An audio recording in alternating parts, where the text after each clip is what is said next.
A day in my life as stay-at-home mom. Welcome to my mini vlog.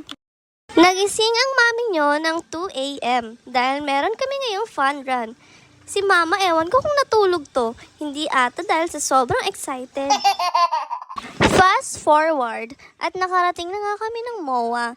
Sabi mag-start daw ng 5:30 a.m. yung fun run. Siyempre, Filipino tayo. Yung 5:30 naging 6:30. 5, 4, 3, 2, 1. Fun run activity ito sa church nila mama. The Church of Jesus Christ of Latter-day Saints. Isa sa mga member nga nito ay si Eruption. Kasama ni Eruption dito ang awesome kid niya. Nabanggit ni Eruption na may autism yung anak niya. At sabi nga ni Eruption, respect sa mga parents na may autism ang anak. Also for those parents na may mga anak na may special needs. Anyways, akala mo talaga tumakbo kami nito.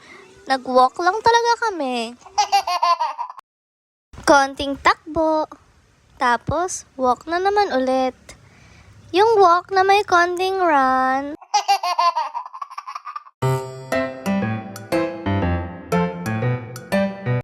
At nakita nga namin dito si Diwata na naglalakad. Anyways, may mga station yung fun run. Katulad na lang nito.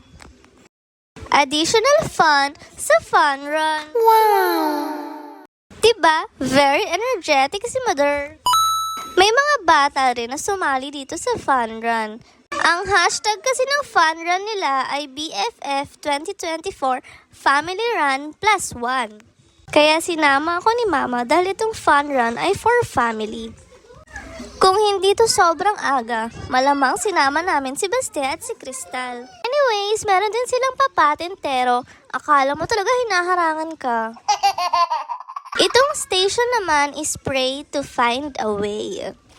Ito naman is forgive to be free. Kita mo yan?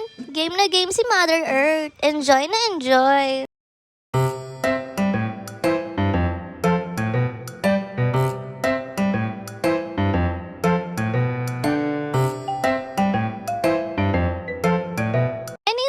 Naka 3 kilometers na nga kami. Yung walk na may konting run. At ito na nga yung last station. Dito talaga nag-enjoy si Mama. Hindi naman halata, di ba?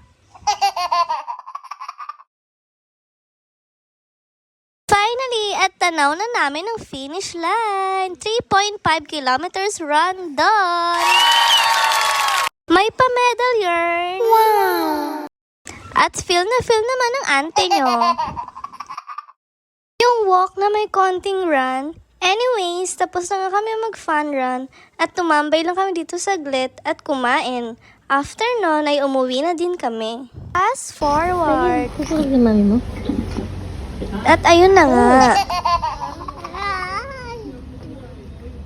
Hindi naman halatang napagod ako, no? Tinabihan ko lang naman si Crystal niyan at hindi ko namalayan na patulog na pala ang mami nyo. At abay tinawanan pa yung paghilik ko.